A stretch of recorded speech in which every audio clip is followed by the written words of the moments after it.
देखते हैं मार्तंड प्रभात न्यूज़ से हिंदू युवा वाहिनी प्रभारी अज्जू हिंदुस्तानी से कोरोना पर हुई बेबाक चर्चा। बस्ती में कोरोना मरीजों की बढ़ रही संख्या को लेकर आप क्या कहेंगे?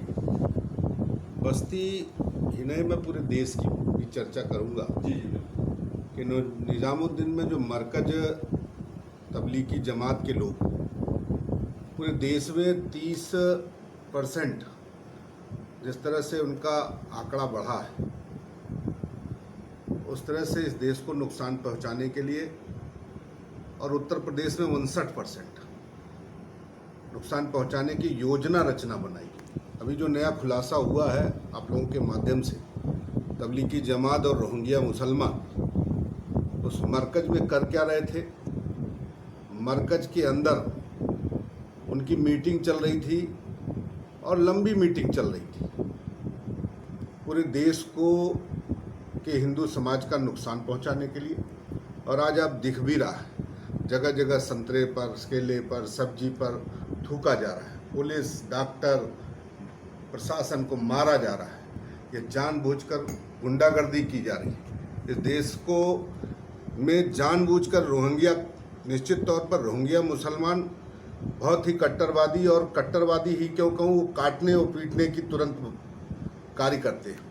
इसलिए रोहिंग्या मुसलमान और जमाती मिलकर गांव-गांव, बहुत साफ शब्दों में कहना चाहता हूं कि गांव-गांव और जनपदवार उन्होंने योजना रचना बनाकर जो जमाती और रोहिंग्या के साथ मिलकर भेजने का प्रयास किया है, नुकसान करने का जो कार्य किया है। और जो लोग अपने घर पे रख रहे हैं जमातियों को, उनके खिलाफ भी कड़ी कार्रवाई। प्रदेश सरकार तो दवा ठीक कर रही है।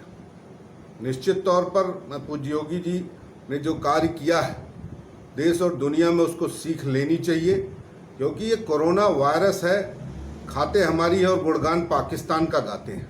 यह दुर्भाग्य है और बड़े साफ शब्दों में कहना चाहता हूँ, क्योंकि इन जमातियों ने जिस तरह से तमाशा और रोहिंग्या मुसलमानों से मिलकर किया है, इसलिए 11,000 रुपये का मैंने जो एक आपके माध्यम से घोषणा किया कि 11,000 रुपये दूंगा, जो जमातियों को खोजकर कोरोना वायरस में जो लोग लगे हुए हैं कि कोरोना वायरस और छिप रहे हैं, और लिया के प्रशासन को देगा, उसको 11,000 रुपया हिंदू युवा वाहिनी पुरस्कार देगी। क्योंकि ये जमाती छिप रहे हैं, जानबूझ के छिप रहे हैं और हमारा नुकसान कर रहे हैं। और जनपद वासियों से आप क्या कहना चाहते हैं? जनपद वासियों से अपील है कि सभी लोग लग के, घर घर, अगल बगल, कोई भी हो, कोई आता हो, उसके बारे में जानकारी प्रशासन को दे। इनको संरक्षण कौन दे रहे हैं? संरक्षण कट्टरवादी जमाती, रोहिंग्या मुसलमान, इनके रिश्तेदार पाकिस्तान सोच के लोग यहाँ पर पूरे देश में उन्हीं को ही संरक्षण मुसलमान ही दे रहा है, दूसरा कोई नहीं दे रहा है संरक्षण। और साफ शब्दों में कहना चाहता हूँ, क्योंकि यह नुकसान हमारे देश का हो रहा है, और इस देश में यह जानबूझकर कि जो है कोरोना से हम तो जाएं और हम 10 हिंदुओं का नुकसान करें, 10 से 100 नुकसान करें, यह जानबूझकर किया जा रहा है हिंदुस्तान के दुश्मन बनकर। और ये नहीं, यह रोहिंग्या और जमाती महागठबंधन बनाकर देश का नुकसान कर रहे हैं।